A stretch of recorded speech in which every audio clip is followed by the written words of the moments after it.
नमस्कार, मैं हूं आरजू अंसारी और आप देख रहे हैं राष्ट्रीय जगत विजन न्यूज। छत्तीसगढ़ के स्वास्थ्य मंत्री श्याम बिहारी जायसवाल ने पाकिस्तान को कड़ी चेतावनी दी है। उन्होंने कहा, ऑपरेशन सिंदूर तो केवल ट्रेलर है, पिक्चर अभी बाकी है। अगर पाकिस्तान अपनी नापाक हरकतों से बाज नहीं आया तो उसे विश्व के नक्शे से ही गायब कर दिया जाएगा। जायसवाल ने सेना के मिशन सिंदूर की बधाई देते हुए प्रधानमंत्री, रक्षा मंत्री और गृह मंत्री के इस कदम को देश की जनता के लिए राहत की सांस बताया। उन्होंने कहा, यह ऑपरेशन उन माताओं और बहनों को समर्पित है जिन्होंने आतंकी हमले में अपना सिंदूर खो दिया। हमारी माताओं बहनों की जो सिंदूर उजाड़ रहे थे, ऐसे सिंदूर को उजाड़ने वाले आतंकियों को उन्होंने ढेर कर दिया है।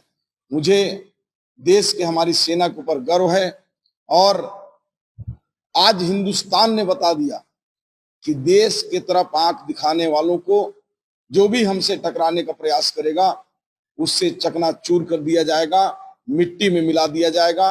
और आधी रात को भारत ने ऐसे सैकड़ों की संख्या में आतंकियों को पाकिस्तान के उसके घर में घुसकर मारने का काम किया है और ये पाकिस्तान को सबक है।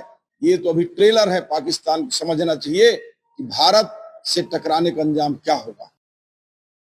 फिलहाल इस खबर में बस इतना ही। देश प्रदेश की खबरों से अपडेटेड रहने के लिए हमारे चैनल को सब्सक्राइब करें और नए खबरों के नोटिफिकेशन के लिए बेल आइकन को जरूर दबाएं। नमस्कार।